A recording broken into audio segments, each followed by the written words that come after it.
నమస్తే అండి, welcome to my channel Lakshmi Ramana recipes. ఈరోజు మనం మంచి రుచికరమైన ఒక హెల్దీ రెసిపీని ప్రిపేర్ చేసుకుందామండి. అదే ఆలూ పరోటా అండి. చాలా బాగుంటుంది. చూడండి ఎంత బాగుందో, చాలా టెంప్టింగ్గా ఉంది కదా.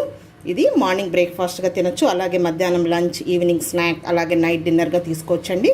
కాబట్టి ఈ ఆలూ పరోటాని మనం ఎలా తయారు చేసుకోవాలో కావలసిన పదార్థాలు, తయారీ విధానం ఒకసారి చూద్దామండి. ఇది గోధుమ పిండి అండి, ఒక పావు కేజీ అండి, అంటే 250 గ్రాముల గోధుమ పిండి.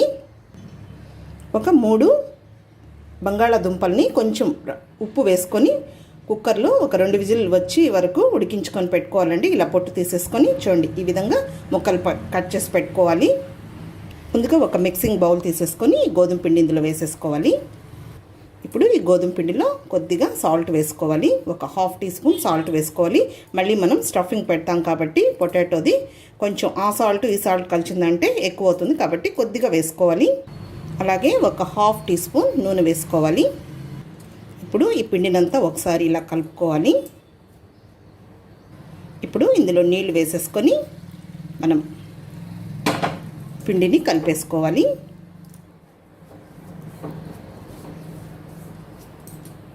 చూడండి పిండిని ఈ విధంగా కలుపుకోవాలి. మరి లూజ్గా కలిపామంటే మనం స్టఫింగ్ పెడతాం కదండి, అది బయట వచ్చేస్తుంది. ఇప్పుడు ఇంకొంచెం ఆయిల్ వేసేసుకొని ఈ పిండిని మళ్ళీ ఒకసారి ఇలా కలిపేసుకొని మినిమం ఒక 10 నిమిషాలన్న పిండిని నానబెట్టి పెట్టుకోవాలి. ఇలా ఒక మూత పెట్టేసుకొని పక్కన పెట్టేసుకోవాలి. ఓకే అండి, ఇప్పుడు మనం ఈ పొటాటో స్టఫింగ్ని రెడీ చేసేసుకుందాం. ఈ లోపల మనకు పిండి నానిపోతుంది. ఇప్పుడు ఇలా ఒక బౌల్ తీసేసుకొని ఈ పొటాటోస్ని అంతా కూడా ఇలా వేసేసుకోవాలి. ఇప్పుడు ఇలా ఒక మ్యాషర్ తీసేసుకొని ఈ పొటాటోస్ని అంతా కూడా ఇలా మ్యాష్ చేసేసుకోవాలి. కావాలంటే చేత్తో కూడా చేసేసుకోవచ్చు. మామూలుగా మనము స్టఫింగ్ పెడతాం కదండి, ఈ బంగాళాదుంప కొంచెం గడ్డగా ఉన్నా కూడా మనము ఆ స్టఫింగ్ని సరిగా ఫిల్ చేయలేం. సో అందుకని కావాలంటే గ్రేట్ కూడా చేసుకోవచ్చు. కాబట్టి ఇది బాగా మ్యాష్ చేసుకోవాలి. చేతితో కూడా నీట్గా చేసేసుకోవచ్చు. చూడండి ఇప్పుడు ఈ విధంగా చేసేసుకోవాలి. ఇప్పుడు ఇందులోకి సన్నగా కట్ చేసుకోవాలండి ఒక పెద్ద ఉల్లిపాయని. ఇవి కూడా చిన్నగా కట్ చేసుకోవాలి. పెద్దగా ఉన్నాయంటే మనం స్టఫింగ్ కాబట్టి కొంచెం ఇబ్బంది అవుతుంది. చూడండి ఈ విధంగా సన్నగా చాప్ చేసేసుకోవాలి. అలాగే ఒక 2 పచ్చిమిరపకాయలు కూడా సన్నగా చాప్ చేసి వేసుకోవాలి. ఒక టేబుల్ స్పూన్ కొత్తిమీరను కూడా సన్నగా చాప్ చేసుకోవాలి. ఒక పావు టీ స్పూన్ పసుపు పొడి, ½ టీ స్పూన్ కారం పొడి, ½ teaspoon chaat masala powder. ఇది వామ్ అండి, ఒక అర టీ స్పూను. ఇది కొంచెం ఇలా చేత్తో ఇలా మ్యాష్ చేసేసుకొని వేసేసుకోవాలి.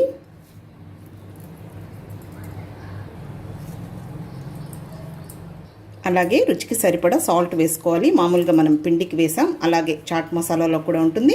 ఆ బంగాళాదుంపను కూడా కొంచెం సాల్ట్ వేసి ఉడికించుకున్నాం కాబట్టి చూసి వేసేసుకోవాలి. ఇప్పుడు ఇదంతా కూడా బాగా మిక్స్ చేసేసుకోవాలి. ఎక్కడా కూడా కానీ ఆ బంగాళాదుంప గడ్డలు లేకుండా. ఓకే అండి, చూసారు కదా ఈ స్టఫింగ్ రెడీ అయిపోయింది. చూడండి ఈ విధంగా ఉండాలి. ఇప్పుడు మనం ఈ స్టఫింగ్ రెడీ చేసుకున్నాం కదా, ఇవి చూడండి ఈ సైజులో బాల్స్ చేసి పక్కన పెట్టేసుకోవాలి.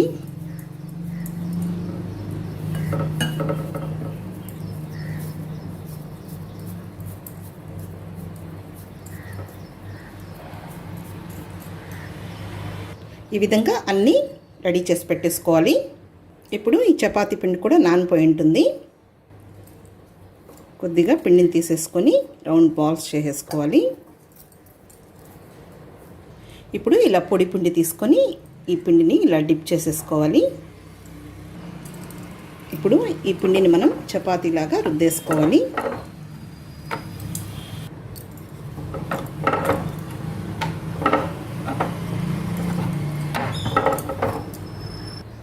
ఇప్పుడు ఈ స్టఫింగ్ని పెట్టేసుకొని ఇలా క్లోజ్ చేసేసుకోవాలి. ఇలా ఎక్స్ట్రా పిండి ఉంటుంది కదా, అది తీసేసుకోవాలి. ఇప్పుడు ఈ విధంగా ఇక్కడ ఏం ఓపెన్ లేకుండా నీట్గా క్లోజ్ చేసేసుకోవాలి. ఇప్పుడు మళ్ళీ పొడి పిండి చల్లుకోవాలి.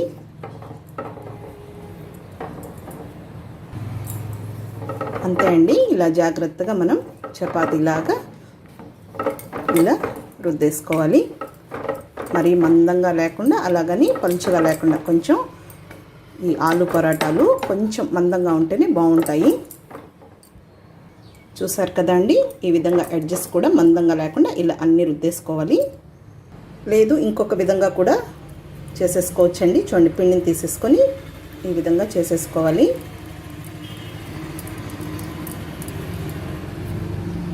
ఇప్పుడు ఈ స్టఫింగ్ పెట్టేసుకొని ఇలా క్లోజ్ చేసుకోవాలి.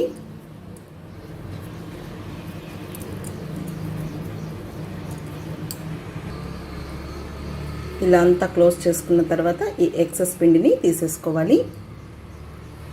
సేమ్ ఇంతకుముందు మనం చేసాం కదా, అదే విధంగా పిండిని వేసేసుకొని చపాతీలాగా రుద్దేయాలి.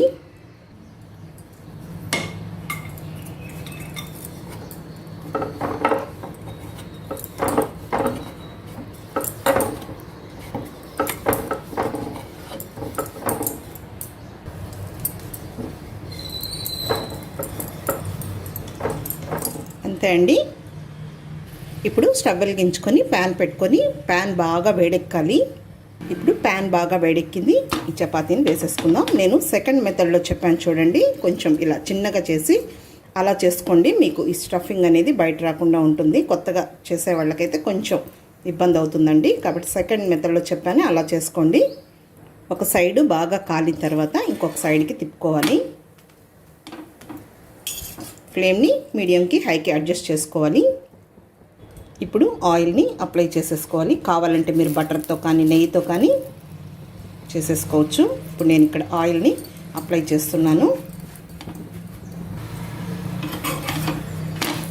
ఇప్పుడు ఇంకొక సైడ్కి తిప్పేసుకొని ఇంకొక సైడ్ కూడా ఆయిల్ని అప్లై చేసేసుకోవాలి.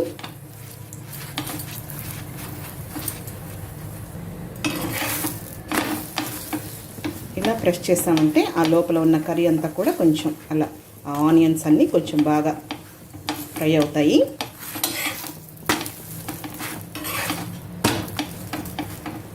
ఓకే అండి, కాలిపోయింది, తీసేసుకుందాం. ఇదే విధంగా అన్నీ చేసేసుకోవాలి. చాలా ఈజీ అండి చేసుకోవడం. ఈ కర్రీస్ అవన్నీ చేసుకొని అదంతా లేకుండా మనం ఒకేసారి రెండు చేసేసుకోవచ్చు. బాగుంటుంది తినడానికి. అలా చేసి పెట్టుకొని కూడా మనం అప్పుడప్పుడు తింటూ ఉండొచ్చు, స్నాక్స్ లాగా కూడా. కావాలంటే మైదాతో చేసుకోవచ్చు, లేదు మైదా గోధుమ పిండి రెండు వేసుకోవచ్చు, సగం సగం. కానీ నేను ఈరోజు గోధుమ పిండితోనే చేశాను.